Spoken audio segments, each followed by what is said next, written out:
Olá, querido, seja bem-vindo a mais um vídeo. No vídeo anterior, nós vimos que nós precisamos restaurar os relacionamentos e não descartá-los. E agora, nesse vídeo, nós vamos aprender como restaurar um relacionamento. Não é fácil, né? Mas, como cristãos, Deus nos chamou para que nós ajustássemos nossos relacionamentos uns com os outros. Querido, fale com Deus antes de falar com a pessoa que ocasionou o problema, com a pessoa que você se chateou, que você discutiu. Se você orar a respeito do problema, em vez de se juntar a alguém para fofocar e murmurar, você descobrirá que, em geral, ou Deus muda seu coração, ou Deus muda o coração da outra pessoa, sem a sua ajuda. Queridos, todos os relacionamentos seriam, digamos assim, mais tranquilos se você somente orasse a respeito desses relacionamentos. Não ficasse fofocando com as outras pessoas. Use a oração ao seu favor, use a oração para desabafar com Deus. Deus quer que nós conversemos com Ele. Conte a Deus as suas frustrações, os seus problemas. Clame ao Senhor por ajuda. Ele quer te ajudar. Ele nunca vai ficar surpreso ou aborrecido com a sua raiva, com a sua mágoa, com tudo que você falar com Ele sobre a sua insegurança ou qualquer outra emoção. Diga a Deus como você realmente se sente. Ele vai cuidar de você, Ele vai te responder. A maioria dos conflitos tem raízes em necessidades não correspondidas, não satisfeitas, não é verdade? Algumas dessas necessidades só podem ser alcançadas por Deus. Geralmente as pessoas não vão corresponder a tudo aquilo que você quer. Elas não são perfeitas. Quando você espera que uma pessoa, um amigo, uma mulher, um chefe ou um membro da tua família satisfaça uma necessidade que somente Deus pode atender, esta necessidade estará fadada à amargura e à decepção. Ninguém pode suprir todas as tuas necessidades, exceto Deus. Somente Deus pode te corresponder. Converse com Ele, ore. Vai para o teu quarto, se ajoelha na tua cama, ou até mesmo sentado ou em pé, conversa com Deus. Não precisa também de formalidade. Ele só quer te ouvir, Ele só quer conversar com você, Ele quer que você seja sincero com Ele. Confie em Deus, Ele está te ouvindo, Ele vai te atender. O apóstolo Tiago, no capítulo 4, ele observou que muitos de nossos conflitos acontecem por falta de oração. Quando ele diz assim: de onde vêm as guerras e contendas que há entre vocês? Vocês cobiçam coisas, mas não as têm. Não têm porque não pedem. Em vez de confiar em Deus, preferimos crer que os outros nos farão felizes. E então nós ficamos furiosos quando Ele nos decepciona. Queridos, Deus, porém, está te dizendo: por que você não vem primeiro a mim? Por que você não conversa comigo antes de investir todas essas tuas coisas, essas tuas realizações em cima do outro ser humano? Vem até mim, conversa comigo primeiro. Querido, tome sempre a iniciativa. Não importa se você ofendeu ou foi ofendido. Deus espera que você dê o primeiro passo. Não espere pela outra pessoa. Não espere que a pessoa vá até você. Vá primeiro até ela. Restaure a comunhão perdida.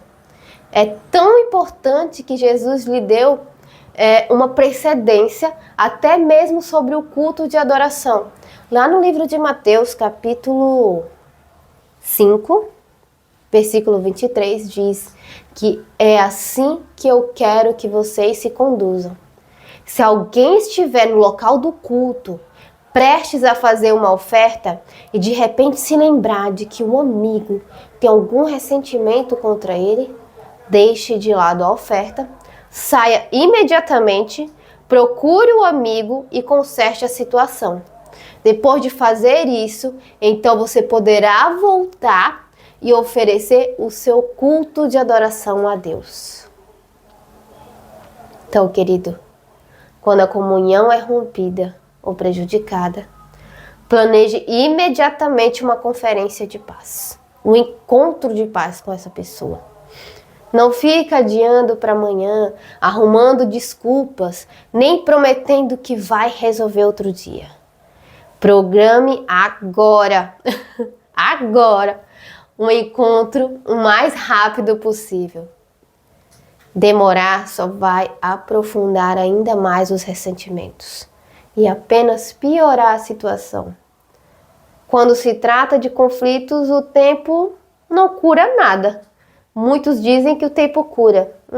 Pelo contrário, as mágoas se tornam ainda mais profundas, se tornam ainda piores. Agir rapidamente evita que os danos espirituais sejam maiores. Queridos, a Bíblia diz que o pecado, incluindo os conflitos não resolvidos, bloqueia a comunhão com Deus. Olha como isso é sério.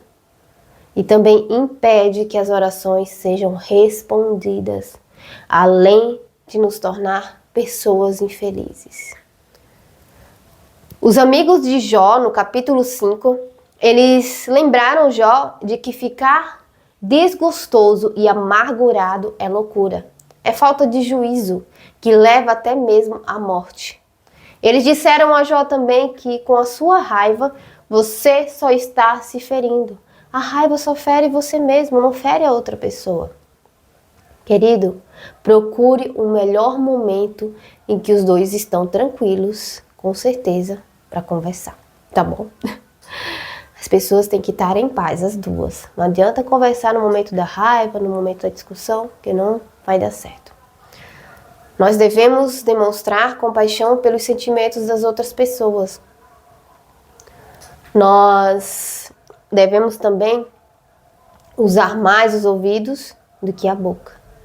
Antes de procurar solucionar qualquer desavença, nós devemos primeiro levar em consideração o sentimento da outra pessoa. O apóstolo Paulo, ele nos aconselhou a não procurar os nossos próprios interesses, mas também os interesses das outras pessoas. Nós não devemos tentar arrancar das pessoas o que elas sentem. Nós devemos ouvir elas, deixar que elas descarreguem emocionalmente sem ficar na defensiva. Porque quando nós ficamos na defensiva, nós tratamos mal o outro. Concorda com a cabeça, sinalizando que está compreendendo, mesmo que tenha outra opinião. Os sentimentos nem sempre são verdadeiros ou até mesmo lógicos. Na verdade, os ressentimentos nos fazem agir e pensar como tolos. A Bíblia diz lá no livro de Provérbios, capítulo 19, versículo 11, que a sabedoria do homem lhe dá paciência. Um homem sábio tem paciência. Sua glória é ignorar as ofensas. Então, queridos, a paciência tem origem na sabedoria. E a sabedoria, origem no fato de ouvir a perspectiva das outras pessoas. Quando ouve, você está dizendo: valorizo a sua opinião, me preocupo com o nosso relacionamento e não com o meu ego. E você é muito importante para mim. Claro, queridos, que é torturante observar pacientemente a raiva da outra pessoa. Ainda mais quando ela é sem cabimento, é infundada. Mas nós devemos nos lembrar que foi isso que Jesus fez por nós. Ele suportou uma raiva infundada, sem precedentes. Uma fúria maliciosa só para nos salvar. Ele não buscou a própria satisfação, mas conforme está escrito, Os insultos dos que te injuriaram caíram sobre mim. Lá no livro de Romanos, capítulo 15, versículo 3. Os insultos caíram sobre ele. Querido, confesse a sua parte no conflito. Comece admitindo os próprios erros. Jesus disse que esta é a forma de ver as coisas com mais clareza. Lá em Mateus capítulo 7, versículos 3 até o 5 diz que primeiro nós devemos tirar a viga dos nossos olhos. E então talvez nós enxergaremos suficientemente bem para tirar o cisco do olho do amigo, do outro que está do lado. Devemos pedir a Deus que nos mostre o quanto nós mesmos contribuímos para o conflito. Nós devemos orar, conversar com Deus e pedir orientação. Pergunte: sou eu o problema? Estou sendo irrealista e sensível, ou até mesmo sensível demais? Devemos fazer essas perguntas. A Bíblia diz que se nós afirmarmos que estamos sem pecado, nós nos enganamos e a verdade não está em nós. Que está lá no livro de 1 João 8 até o 10. Queridos, a confissão é uma ferramenta poderosa para a reconciliação. Não raro, a forma de nós lidarmos com o conflito cria um problema ainda maior. Quando você começa admitindo humildemente os seus erros, isso neutraliza a raiva da outra pessoa e deixa ela desarmada, porque ela provavelmente esperava que você ficasse na defensiva, mas você não está, porque você orou, você falou com Deus e Ele te orientou o que fazer. Não dê desculpas, nem transfira a culpa para outra pessoa, não culpe o outro. Apenas confesse sinceramente qualquer participação que você tenha tido no conflito. Aceite a responsabilidade pelos erros. Peça perdão. Na solução dos conflitos, a maneira de falar também conta muito. É muito importante quanto o que nós vamos falar. Nós devemos ter modos para conversar com outra pessoa. Quem tem um coração sábio é conhecido como uma pessoa compreensiva. Quanto mais agradáveis são as suas palavras, mais você consegue convencer a outra pessoa. Paulo diz que para o bem da comunhão, nós não devemos dizer palavras que fazem mal às outras pessoas, mas nós devemos nos utilizar apenas de palavras positivas, de palavras que venham fazer com que a outra pessoa se sinta bem. Palavras que vêm ajudar o outro a crescer ainda mais na fé e a conseguir o que ele precisa. Então, com o objetivo de que as coisas que nós dizemos, deve ter o objetivo de fazer o bem às outras pessoas que nos ouvem. Paulo nos diz que nós devemos fazer todo o bem possível para viver em paz. Nós devemos fazer de tudo para viver em paz com as outras pessoas, com todo mundo. A paz, ela sempre tem uma etiqueta de preço. Às vezes custa o nosso orgulho, realmente. E quase sempre custa também o nosso egoísmo.